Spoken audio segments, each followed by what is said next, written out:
The story of Jack the Ripper is one of the most enduring mysteries in the annals of crime. Between August and November of 1888, a string of brutal murders in London's East End sent shockwaves through the Victorian world, leaving behind mutilated victims, an enduring legend, and questions that remain unanswered to this day. The name Jack the Ripper has become synonymous with fear, fascination, and the darker aspects of human nature.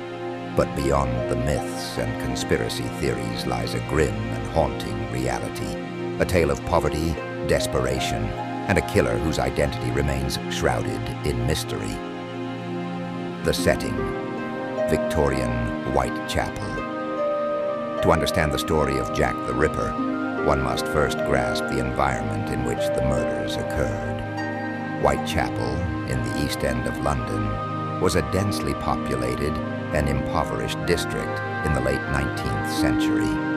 The area was a melting pot of immigrants, many of whom had fled persecution or sought work in London's booming industrial economy. However, opportunities were scarce, and many residents lived in squalid conditions, crammed into overcrowded lodging houses or makeshift shelters. The streets of Whitechapel were rife with crime, disease, and despair. Prostitution was common, as women often had no other means to survive. It was in this grim landscape that the Ripper would strike, preying on some of the most vulnerable members of society. The murders begin. The first known victim of Jack the Ripper was Mary Ann Polly Nichols, a 43-year-old woman struggling with alcoholism and homelessness. Mary Ann Nichols, August 31st, 1888. Her body was discovered in Bucks Row, now Durward Street, in the early hours of the morning. Nichols had been brutally attacked. Her throat was slashed and her abdomen mutilated. The nature of the wounds suggested a level of precision that would become the Ripper's hallmark. At the time, her murder was shocking, but not entirely unheard of in the violent streets of Whitechapel. It wasn't until more bodies were discovered that panic began to spread. Annie Chapman, September 8th, 1888. Just over a week later, the killer struck again. Annie Chapman, a 47-year-old prostitute, was found murdered in the backyard of 29 Hanbury Street. Her throat had been cut, and her body was mutilated with a chilling degree of savagery. Chapman's intestines were partially removed and placed over her shoulder. The precision of the cuts led some to speculate that the killer had medical or anatomical knowledge, a theory that would dominate discussions of the case. The double event. On the night of September 30th, 1888, the Ripper claimed two victims in what became known as the double event. Elizabeth Stride. The body of Elizabeth Stride, a Swedish immigrant, was found in Dutfield's yard. Unlike the other victims, Stride's body was not mutilated beyond her throat being slashed. This led investigators to believe the killer was interrupted before he could complete his gruesome work. Catherine Eddowes.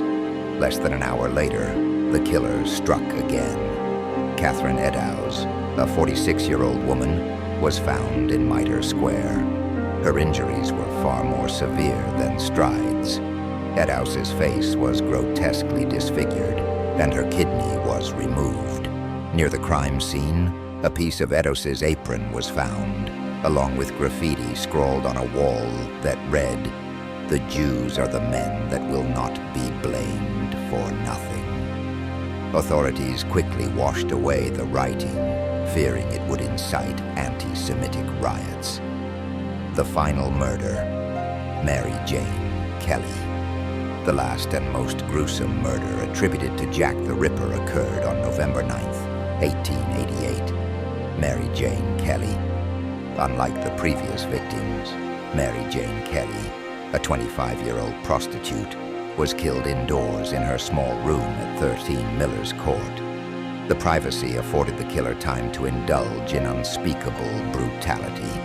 Kelly's body was found in an almost unrecognizable state. Her face was hacked beyond recognition, her throat was cut to the spine, and her organs were strewn around the room. The sheer savagery of this act marked the end of the Ripper's known spree. The investigation. The Whitechapel murders sparked one of the most extensive manhunts in history. The Metropolitan Police, under the leadership of Commissioner Sir Charles Warren, faced immense pressure to catch the killer.